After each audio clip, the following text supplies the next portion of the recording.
오늘의 말씀 함께 나누겠습니다. 따라합니다. 나의 종이 베푸는 정의. 네, 주연절을 맞아서 우리가 오늘 함께 묵상할 주의 말씀은 정의라는 주제입니다. 정의라는 주제는 우리에게 부드러운 어떤 의미보다는 좀 강하고 또 딱딱한 그런 의미가 될 수 있는데, 이 정의라는 말이 한없이 부드러운 이야기라는 것을 우리는 알고, 이 말씀을 오늘 우리 가슴 속에, 우리 삶 속에 그대로 담고 받아들일 수 있는 그런 시간이 될 수 있기를 원합니다. 한번 질문을 던져보면 한번 생각해 보시기 바랍니다. 오늘 우리 사회에 정의가 있다고 생각하십니까? 정의가 없다고 생각하십니까? 물론 있겠죠. 있는 것 같다고 생각하십니까? 없는 것 같다고 생각을 하십니까? 우리가 보게 되면은 긍정적인 대답을 하기가 좀 어려운 시기가 아닌가, 그런 생각을 합니다. 정의가 뭘까? 옳은 행동, 옳은 생각, 이것을 사전적으로 정의라고 하거든요. 좀 막연하게 느껴지기도 합니다만 그 기준이 뭘까 싶기도 하고, 근데 오늘날 우리가 생각하는 이 정의는 우리가 느껴지는 바대로 한다면 선택적인 정의가 아닐까. 자기에게 유리할 때만 정의를 외치고 자기에게 불리할 때는 입을 꾹 닫아버리는, 정의를 말하지 않는 그런 시대를 우리가 사는 게 아닌가. 모든 사람들이 다 이런 방식으로 사는 것처럼 보입니다. 그럴 때 참 정의가 여러 가지로 왜곡된다는 것을 알게 되고, 또 우리가 우리 사회 속에서 법도 변질되고 왜곡될 수 있구나 하는 것을 알 때, 우리 사회에 과연 정의가 있을까, 그런 생각도 하게 되는 거죠. 뭐 법조인들, 그죠? 사법부에서 판사나 검사나 변호사나 그와 관계된 일들을 하는 사람들도, 우린 옛날에는 법대로 정말로 정의를 실현하기 위해서 애쓴다라고 하겠지만은, 물론 그렇게 노력하는 사람들도 있겠지만 우리가 매스컴을 통해서 경험하는 것은 그 법들이 그 사람들에 의해서 왜곡되는 것을 너무나도 많이 본다 이 말입니다. 그래서 나중에 또 다시 그 법에 의해서 본인들이 또 대가를 받게 되는 이런 과정들도 많이 보게 되죠. 얼마든지 법을 비틀어서 자신들에게 유리하게 해석을 할 수 있구나. 그땐 과연 서민들에게 이 법은 늘 정의로울까? 늘 손해보는 것이 국민들이고 서민들이 아닐까? 그런 생각을 할 때 참 우리에게는 법을 통해서는 정의를 찾기 어렵고 답을 찾기 어렵겠다, 그런 막막한 생각들, 답답한 마음들을 가질 수밖에 없는 거죠. 그 법을 마음껏 이용하고 그럼으로써 그 가운데서 정의를 크게 외치는 그런 사람들, 어찌 보게 되면은 우리 사회 속에 정의는 있을까? 우린 이 시간 속에서 다시 생각하는 것은, 그러면 이 땅 가운데 하나님의 정의는 이루어질까? 여러분, 하나님의 정의는 뭐고 사회의 정의는 뭘까? 그걸 다르게 보면은 안 됩니다. 다르게 보니까 이게 다르게 해석이 되는 것 같아요. 우리가 성경에서는 그것을 의라고 말합니다. 의. 우리가 칭의, justification, 예수 그리스도로 말미암는 의를 덧입었다 할 때 그 의를 사회 속에서 해석하면 정의라고 해석할 수밖에 없어요. 다른 말로 해석할 게 없습니다. 우리가 성경적으로 말하는 것을 단순히 종교적 언어로서 우리만 갖는 생각, 언어로 생각하면 안 됩니다. 이것이 사회에서는 어떻게 이 용어가 해석이 되고 쓰이는 것인가를 고민하셔야 되고, 그런 가운데서 이 의는 사회에서는 정의라는 단어밖에 없습니다. 그럼 정의로 해석을 해야 되는 거예요. 오늘 우리가 그리스도인들로서 또 사회의 구성원으로서 살아갈 때 예수 그리스도의 의를 온전히 행함으로써 우린 이 사회의 정의를 세워왔는가, 스스로에게 그렇게 질문을 해야 되는 거죠. 그럴 때 우리는 또 우리 약해지는 우리 자신을 보게 되고, 많은 정치인들이나 경제인들이나 우리 사회의 가장 어찌 보면 중심이나 가장 위에 있는 사람들의 상당수가 그리스도인들입니다. 많은 사람들이 그리스도인들이에요. 그럼 과연 그들로 인해서 우리 사회에 정의가 세워졌는가 할 때 그렇게 우리가 자신 있게 말할 수가 없지요. 그러면 우리는 과연 이 땅에 하나님의 정의는 세워지고 있는가? 거기에 대해서도 우리는 답변하기가 쉽지가 않습니다. 그러나 저는 믿습니다. 하나님께서 정의로 이 땅과 이 역사를 다스리신다는 사실입니다. 왜냐하면 정의는 하나님 나라의 정신이기 때문에 그렇습니다. 너무나도 중요한 정신이죠. 하나님 나라가 이 땅 가운데 이루어진다는 것은 그런 모호한 이야기가 아니라 이 땅에 하나님의 놀라운 정의가 실현된다는 그런 의미가 되겠습니다. 그러나 우리가 현실 속에서 보면은 이것이 모호해지는 거예요. 어려워지는 겁니다. 과연 말은 그런데 우리의 현실 속에서 그 정의는 이루어지는 것일까 모르겠다는 거죠. 이것이 오늘날만의 문제인가? 아니라고 생각합니다. 사람이 살았던 모든 역사는 이 문제 때문에 다들 어려워하고 고민했던 것이 아닐까. 오늘 본문이 나오고 있는 이 이사야의 시대, 2500, 600년 전의 시점입니다. 조선 시대만 해도 한참 오래전 같은데 2500, 600년 전이면 이건 완전히 그죠? 너무나도 우리가 상상할 수 없는 그런 시대. 그러나 이 시대조차도 오늘 정의가 있는가? 이걸 외치고 있는 거예요. 우리 역사에, 우리 시간에 정의가 있는가? 이것을 오늘 본문이 이야기를 하고 있는 겁니다. 그러나 여러분, 사람이 사는 시대는 똑같은 것 같아요. 다 사람이니까. 환경만 바뀌었을 뿐이지.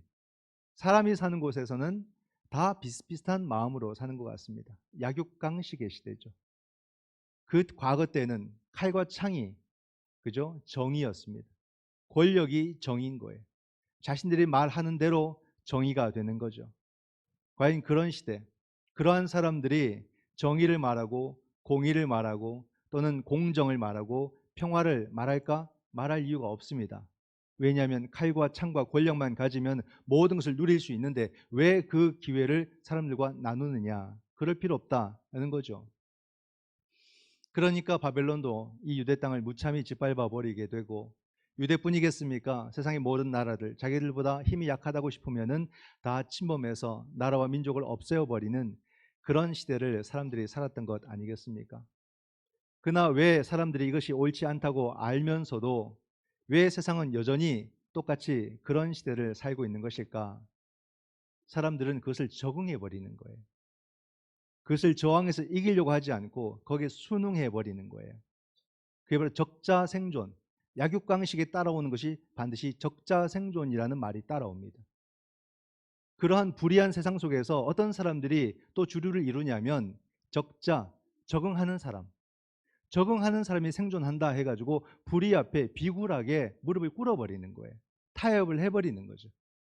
결국에는 소수의 강자들만이 힘을 얻고 돈을 얻으니까 우리 또한 그들을 인정하게 될 때 그들에게 빌붙어서 우리도 잘 살 수 있지 않을까? 우리도 괜찮게 살 수 있지 않을까? 그렇게 사람들이 생각하니까 그렇게 해서 정의는 굽어져 버리게 되는 거죠. 그렇게 볼 때 우리나라로서는 이 일제강점기 때에 나라가 빼앗기고 무너지고 힘들고 어려울 때에 그 적자 생존을 잘했던 사람들이 있습니다. 바로 누구들이 있겠습니까? 일제 친일파들이죠. 그렇게 하면서 그들은 권력도 얻고 돈도 얻고 지금까지 떵떵거리고 잘 살고 있습니다. 그렇게 볼 때 저는 거기에 저항하고 목소리를 낸 그 독립운동가들 그리고 그들과 함께 했던 사람들이 바로 이 시대, 그 시대의 선지자들이라고 생각합니다. 아니요라고 말할 수 있고 그 가운데 하나님의 정의를 말하고 나라와 민족의 생명을 말할 수 있었던 사람, 그들은 소수였지만 그들은 그 시대의 선지자들이었다. 저는 그렇게 봅니다. 그렇게 볼 때 하나님께서는 하나님의 정의가 끝나지 않았구나. 바로 그런 사람들을 통해서 보여주신 것이 아닌가라는 거죠. 오늘 본문도 마찬가지입니다. 모든 사람들이 약육강식의 시대 속에서 적자 생존하면서 거기에서 뭔가 자기 갈 길을 찾아가는 그 시대 속에서도 이제 정의는 끝났구나 할 때에 하나님은 또 다른 사람을 우리에게 보내어 주시는데 그들이 바로 그 시대의 선지자들이었던 거죠. 오늘 본문에는 바로 이사야 선지자가 나타나고 그 이사야 선지자는 이사야뿐이겠습니까? 선지자들은 하나님이 주신 말씀을 그대로 가감 없이 전하는 사람들이기 때문에 어떤 사람이 어떤 위협을 할지라도 무엇을 말할지라도 그들은 하나님의 말씀을 그대로 대언한 사람들. 그러한 대언 속에서 오늘 42장에 나온 핵심 단어, 키워드는 뭐냐면 바로 정의입니다. 정의. 이 정의를 너무나도 멋있게 외치는 거예요. 어떤 식으로 나타나냐면 1절에 보면 정의를 베풀리라 이렇게 말하고요. 3절에는 진실로 정의를 시행할 것이며 4절에는 세상에 정의를 세우기에 이르리니 이렇게 말합니다. 정의, 정의, 정의 간절하게 이야기를 하죠. 과연 이사야 선지자는 왜 이토록 강조해서 정의, 정의, 정의를 말하는 것일까? 이사야 선지자가 말하는 그 정의는 오늘 우리 정치가 말하는 정의와 같은 것일까, 다른 것일까? 같은 것이 사실 되어야 하는데, 그죠? 다르다는 것을 우리는 또 느끼게 되는 거죠. 과연 성경이 우리에게 말해주는 정의는 무엇일까? 오늘 1절 말씀을 보게 되면 하나님께서 이를 위해서 사람을 택하셨다는 것을 우리에게 말해줍니다. 하나님은 항상 하나님의 능력으로 모든 것을 전지전능하게 하실 수 있는데 하나님만의 방식이 있어요. 그게 뭐냐면 항상 연약한 사람을 쓰신다 이 말이에요. 사람이 하나님 뭘 할 수 있겠습니까? 하는데도 그 시대마다 사람을 부르시는 거예요. 오늘 여러분들은 바로 이 시대에 하나님이 부르신 사람임을 믿으시기 바랍니다. 이게 하나님의 섭리의 원칙입니다.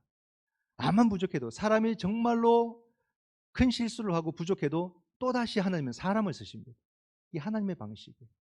그러므로 우리가 하나님 앞에서 기회를 얻고 우리가 삶을 살아가고 사명을 감당하는 것은 얼마나 큰 복인가, 얼마나 감사한 일인가, 그걸 알아야 돼요. 그게 복이에요.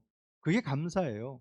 다른 것이 아니라 하나님이 나를 쓰신다는 거, 하나님이 나를 부르셨다는 거, 하나님이 내 이름을 불러주셨다는 거, 이게 진짜 복이 아니냐. 무슨 다른 복을 우리가 바라고 원할까 싶습니다. 나 같은 사람을 하나님께서 잊지 않고 불러주셨다는 것은 감개무량한 거죠. 정말로 감사하고 너무 감사하고, 하나님, 내가 무엇을 할 수 있을지 모르겠지만 하나님께서 부르셨다면 귀하게 쓰임 받을 줄 믿습니다. 내가 주를 위해서 더 헌신할 수 있도록 나를 도우시고 인도하여 주옵소서. 그렇게 기도를 해야 할 것입니다. 올 한 해도 하나님께서 이 시대를 위해서, 우리 사회를 위해서 저와 여러분, 우리를 부르셨다는 것을 믿으시고 하나님이 또 우리를 쓰시는구나, 우리를 주께 맡겨드리는 그런 한 해로 만들어가야 될 것입니다. 하나님께서 1절에 사람을 부르시는데 그 사람에 대해서 이렇게 말씀합니다. 내가 택한 종, 이렇게 말씀하시고, 그리고 내가 기뻐하는 자, 그죠? 그리고 내가 택한 사람이라는 말씀으로 하나님의 택한 사람, 주의 종을 그렇게 말합니다. 그리고 그 종이 무엇을 할 것이냐? 그 종이 정의를 세울 것이다 이 말이에요. 유대 땅에만 정의를 세울까? 아니에요. 놀랍게도 이방 나라와 이방 민족들에게도 정의를 세울 것이다. 그게 하나님의 계획이죠. 유대 백성들이 선민이라는 것은 그들만의 복이 아니라 그들을 통해서 하나님이 세상을 구원하시고자 하는 하나님의 도구일 뿐인 겁니다. 그러므로 하나님께서는 주의 종을 택하셔서 유대 나라와 이방 나라들까지도 하나님께서 반드시 정의를 베풀 것이라고 그렇게 말씀해 주고 있습니다. 그렇게 해야만 하는 이유가 다 있습니다. 하나님의 정의가 아니고서는 우리가 살 길이 없기 때문에 하나님께서 주의 종을 택하셔서 그 종을 통해 우리에게 하나님의 정의를 끝까지 행해 주신다는 거죠. 그런 가운데 주의 종이 행하는 정의가 무엇인가를 오늘 본문에서 세 가지로 아주 잘 선명하게 설명을 해 줍니다.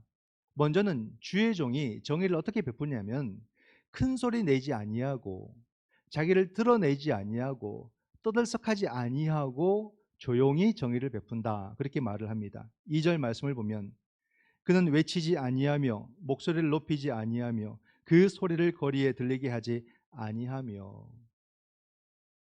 어찌 보면 오늘 우리 사회와는 좀 반대되는 모습 같아요. 우리가 옛날부터도 PR 시대다 이런 말 많이 하잖아요. 자꾸 자기를 드러내고 자기를 알리고 큰 소리 내고, 자꾸 소리 내는 건 뭡니까? 들어달라는 얘기고 날 봐달라는 얘기고, 그렇게 사람들은 자기를 자꾸 소리 내어서 자기 존재감을 드러내는 그런 방식으로 살아가고 있죠. 그죠? 모든 사람들이 요즘은 그렇게 하는 것 같아요. 옛날에는 막 다 수줍고 또 부끄럽고 해서 자기를 잘 못 드러냈는데, 특출난 재능이 있는 사람만 자기를 드러내는 것처럼 보이는데 요즘은 보면요, 다들 말도 잘하고 다들 막 앞에 나와서 하는 것도 뭐 거리낌 없이 잘하고 다 잘하는 것 같아요. 자기를 드러내는 방식을 그냥 일반적인 보편적 삶의 방식으로 다 받아들인 것 같습니다. 그러니까 너도 나도 나와서 막 하고 유튜브에 막 올리고 자기를 드러내죠. 이걸 제일 잘하는 부류가 어딜까요, 여러분? 정치 세계 아니겠습니까? 정치인들을 보면 그분들은 세상이 구세주처럼 보입니다. 자기가 경제 해결사처럼, 그죠?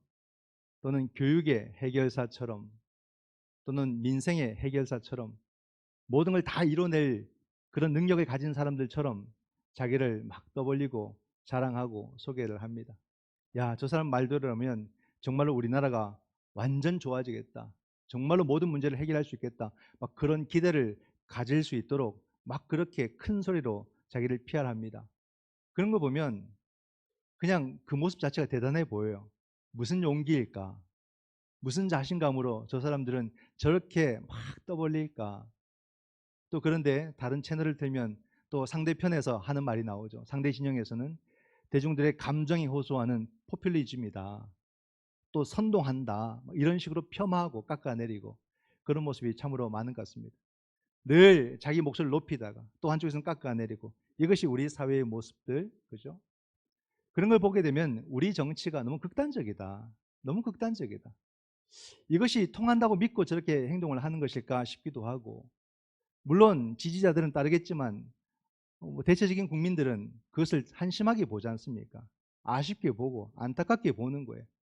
너무 극단적으로 선과 악이 이분법으로 딱 나누어 가지고 옳고 그름이 선이 아니라 자기가 말하는 게 선이고 내가 말하는 게 정의라고 이렇게 생각하고 전부 다 자기 목소리를 내는 거죠.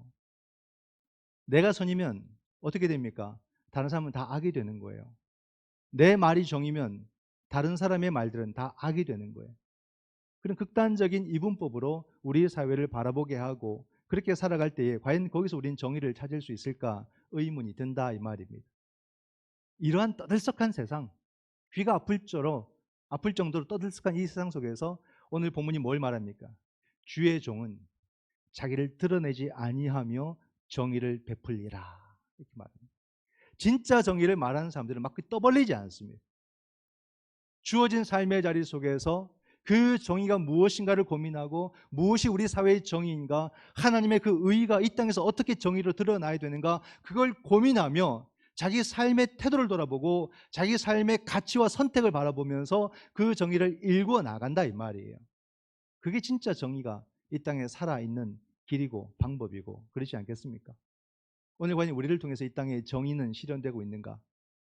우리를 통해서 이 땅에 하나님의 정의는 아직도 살아있다라고 말할 수 있겠느냐는 거죠. 우리 또한 떠들썩하게 나를 알리고 고래고래 소리 지르면서 나를 드러내는 방식으로 우리는 그렇게 정의의 삶을 살려고 하고 있지 않을까. 우리는 우리를 돌아보면서 정말로 하나님이 보내시는 주의 종답게 우리는 이 땅 가운데서 정의를 행하면서 그렇게 살아가고 있는가. 우리를 돌아봐야 되겠죠. 두 번째로 주의 종이 어떻게 정의를 베푸냐면 약한 자들을 끝까지 포기하지 않는 방법으로 정의를 행한다라고 말을 합니다. 3절 말씀을 보면 상한 갈대를 꺾지 아니하며 꺼져가는 등불을 끄지 아니하고 진실로 정의를 시행할 것이며.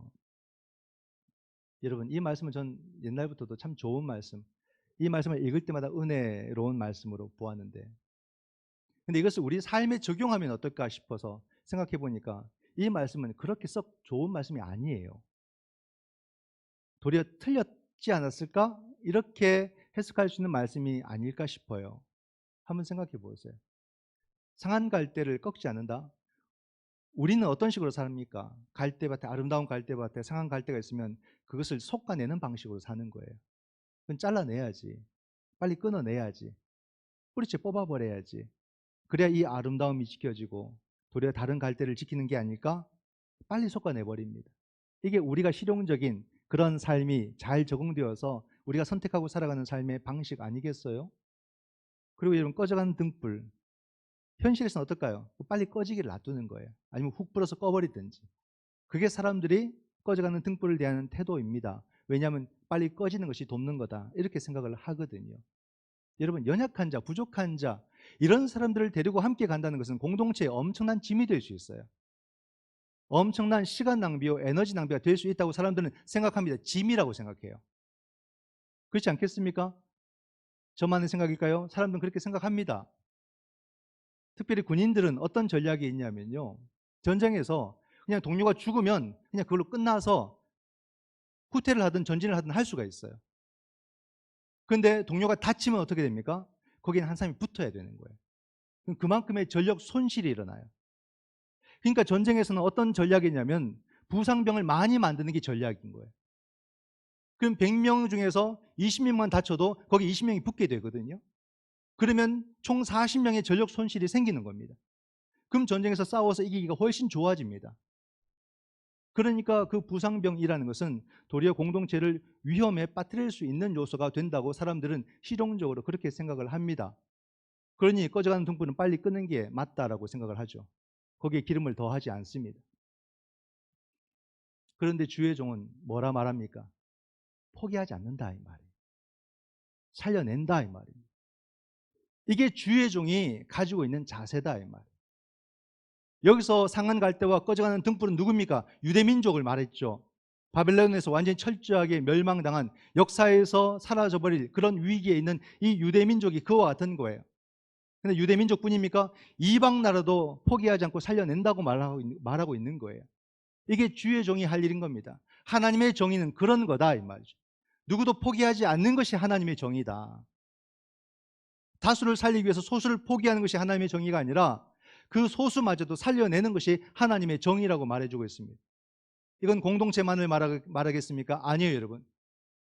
오늘날 자기를 상한 갈대로 여기고 꺼져간 등불이라고 여기는 바로 이 사회 속에서 연약한 자들, 병든 자들, 실패한 자들, 눈물을 흘리고 있는 자들, 그들을 향해서 유대인이냐 이방이냐 묻지도 않습니다. 너가 눈물을 흘리고 있다면, 너가 아프다면, 너가 연약한 자라면 내가 살려내겠다 이 말이에요. 이게 주님의 정의다 이 말이에요. 정말로 상한 갈대같이 누구도 거들떠 봐주지도 않는 꺼져가는 등불처럼 사람들의 기억 속에서 빨리 사라질 것 같은 나의 존재를 주의 종이 기억하고 살려내겠다 이 말이에요. 이게 얼마나 우리에게 위로가 되고 이게 얼마나 우리에게 희망과 소망이 됩니까?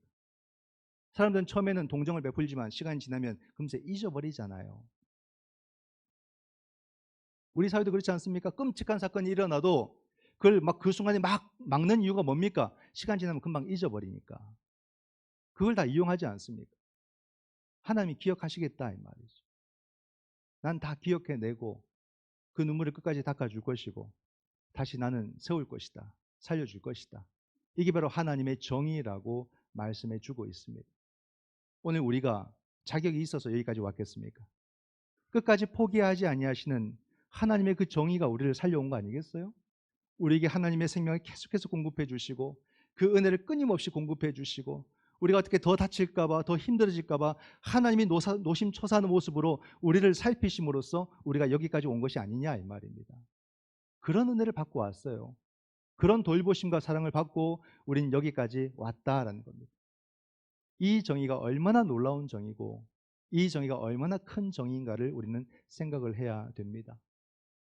그러한 가운데 세 번째로는 이 주의 종은요, 정의를 포기하지 않는 정의, 이걸 우리에게 보여줍니다. 이게 희망이에요. 끝까지 이 정의를 그냥 어느 정도 하다가 포기하는 것이 아니라 끝까지 포기하지 않는구나, 이걸 보여줍니다. 4절 말씀을 보면 그는 쇠하지 아니하며 낙담하지 아니하고 세상의 정의를 세우기에 이르리니. 이걸 통해서 보게 될 때 여러분, 정의라는 것은 생명이구나, 이걸 알게 됩니다. 정의는 생명이었던 거예요. 생명이란 말고 정의는 붙어 있어야만 하는 단어들입니다. 정의를 포기하니까 어떻게 됩니까? 그 사회의 생명들이 고통받기 시작하고 죽기 시작하는 거예요. 정의는 생명과 직결돼요. 정의가 살아있고 정의를 지켜내면 결국 생명이 산다 이 말이거든요. 정의가 왜 하나님 나라의 정신인지 여기서 나오는 겁니다. 하나님 나라의 정신, 하나님 나라 자체가 생명이기 때문에 그 생명을 생명되게 하는 것은 사랑이고 그 생명을 보호하고 지켜내는 것은 정의다 이 말입니다. 그러므로 정의는 하나님 나라에 있어서 반드시 붙들고 가야 될 주제예요. 근데 여러분, 사람들도 전부 다 정의 다 말합니다. 얼마나 말합니까? 정말로 정의가 넘쳐나는 시대, 그러나 그 말은 반대로 정의가 없는 시대, 그죠? 다들 처음에는 정의를 멋있게 말하지만 쇠하고 낙담해집니다. 사람이니까. 시간이 지나니까 다 시들해지게 되고 작심삼일이 되고 아니면 기준 다 바뀌어버리고 다 변질되고, 그런 흔들리는 정의로서는 생명을 붙들어낼 수도 없고 살려낼 수도 없지요. 하나님을 보십시오. 하나님께서 사람을 택하시고 이 땅 가운데 하나님의 정의를 선포하시고 정의를 이루어내시는데 역사 속에서 한 번도 하나님의 사람이 멈춘 적이 없어요. 다수는 불의를 쫓아간다 할지라도 그 소수의 하나님의 종들을 이 땅 가운데 보내시고 그들은 가감없이 정의를 선포하고 그들의 사역이 끝나면 그걸로 끝나는 것이 아니라 또 다른 사람을 또 보내시고, 이것이 지금까지 그 역사가 반복적으로 흘러올 때에 우리가 뭘 알 수 있냐면 하나님이 정의를 포기하지 않으시구나. 하나님이 끝까지 정의로서 우리를 지키시고 우리의 생명을 살리시는구나. 이사야가 이걸 본 거예요. 그러니까 그도 확신과 신뢰 속에서 하나님의 정의를 그 불의한 세상 속에서 담대하게 선포하는 사람으로 역사 속에 등장하고 있지 않습니까? 그렇죠? 오늘 우리도 이처럼 이 역사 속에서 멈추지 않는 그 하나님의 정의를 선포하고 실현하는 그런 주의 종으로 살아가야 되지 않겠습니까? 그 삶이 기대되지 않습니까? 그 삶이 얼마나 소중하게 느껴집니까? 근데 놀랍게도 여러분, 그게 전부가 아니었던 거예요. 마태복음에서 놀라운 일이 일어납니다. 마태복음을 기록한 마태는요, 바로 하나님이 보내신다고 하는, 그러므로 정의를 실현하신다고 하는 그 주의 종이 바로 예수 그리스도였다, 이렇게 말합니다. 놀라운 선언이에요. 그러므로 그 정의가 예수 그리스도에게서 실현이 되었다, 이렇게 말합니다. 그 전까지는 선지자들, 유한한 존재, 그죠? 그 존재들 통해서 끊임없이 하나님께서 정의를 말씀해 오셨는데 바로 예수 그리스도를 통해서 그 정의가 완성이 됩니다. 놀라운 선언이 마태복음에 나옵니다. 12장에 보게 되면은 마태가요, 이 이사야 42장을 그대로 인용을 합니다. 이사야 선지자에게서 말씀을 하시되 하고는요, 20절에 이렇게 말합니다. 똑같은 말씀을 인용하죠. 상한 갈대를 꺾지 아니하며 꺼져가는 심지를 끄지 아니하시기를 심판하여 이길 때까지. 예수 그리스도의 정의는 뭐냐면 상한 갈대를 꺾지 아니하시고 꺼져가는 등불을 끄지 아니하시는 그 하나님 나라의 정의를 실현하시는데, 언제까지? 그가 심판의 주로 오실 때까지 이 땅 가운데 실현하겠다는 겁니다. 이게 주님의 정의인 거예요. 이것이 사람의 손을 넘어서서 그리스도의 정의가 될 때에 얼마나 이 정의에 대해서 우리가 희망할 수 있는지, 얼마나 소망할 수 있는지, 사람을 통해 흔들렸던 그 정의가 예수 그리스도로 말미암아 반드시 실현될 것이라는 그 믿음이 우리 가운데 주어진다는 것이 얼마나 큰 은혜인가. 예수 그리스도의 초림을 경험한 역사이기 때문에 심판의 주로 오실 예수 그리스도의 재림을 우리는 확신할 수 있는 사람들 아닙니까? 아직 초림이 전이었다면 우리는 막연함에 빠져 있을 거예요. 구약의 백성들처럼. 그러나 주님의 그 초림, 성탄절을 우리는 이미 신앙으로 받아들인 사람들이기 때문에 예수 그리스도의 재림을 확신할 수 있는 사람, 재림을 확신한다는 것은 예수 그리스도께서 이 역사와 이 땅 가운데 정의를 행할 것이라는 그 믿음이 우리 가운데 주어진다라는 사실이죠. 그러면서 이사야 42장 7절의 말씀을 주님께서 누구에게 말씀하셨냐면요, 세례 요한에게 말씀하신 적이 있습니다. 7절의 말씀이 어떻게 적용되냐면, 세례 요한이 헤롯에 의해서 감옥에 갇혔을 때에 그의 마지막 시간을 앞두고 그는 제자들을 보내가지고 주님에게 당신이 우리가 기다리는 그 메시아입니까? 라는 질문을 던집니다. 그때 주님께서 이사야 42장 7절의 말씀을 선포하세요. 너는 요한에게 가서 전하라. 맹인이 보며 못 걷는 자가 걸으며 나병 환자가 나으며 듣지 못한 자가 들으며 죽은 자가 살아나며 가난한 자에게 복음이 전파된다 하라.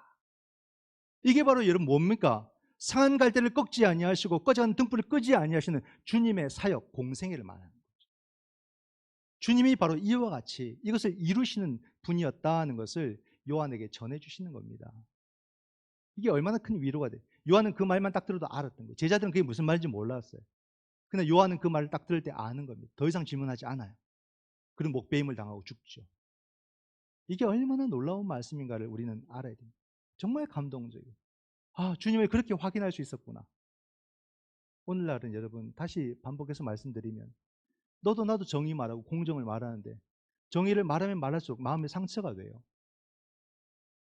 공정을 말하면 말할수록 그 허튼 소리라는 게 우리는 그렇게 느껴집니다. 가진 자들의 정의와 가진 자들의 공정? 우리는 법을 그렇게 사용해 본 적이 없어요. 법은 우리에게 그렇게 관대하지 않았습니다. 법이 우리에게 어디 관대합니까? 철저하죠. 그죠? 우리의 자유와 우리의 행복을 도리어 옥죄는 것이 법이 아닐까. 법 앞에서 우리는 두렵습니다. 공정? 우리에게 그런 기회는 없었습니다. 자신들만의 권리와 자신들만의 어떤 그런 기회로서 한 번에 수십억, 수백억 수천, 수조의 재산들을 이루면서 자자손손 대대로 잘 사는 그런 기회를 우리는 한 번도 누린 적이 없어요. 그런 공정이 어디 있습니까? 그런 정의와 공정은 우리의 상처만 줍니다. 도리어 박탈감과 허탈감만 주는 것이 그들의 정의와 공정입니다. 그러므로 여러분, 거기서 답을 찾을 수는 없다. 사람들은 우리에게 답을 줄 수 없다. 결국 하나님이 우리에게 보내주신 영원한 주의 종 예수 그리스도를 믿을 때에만 우리에게 정의와 평화와 생명의 역사가 임할 줄 믿으시기 바랍니다.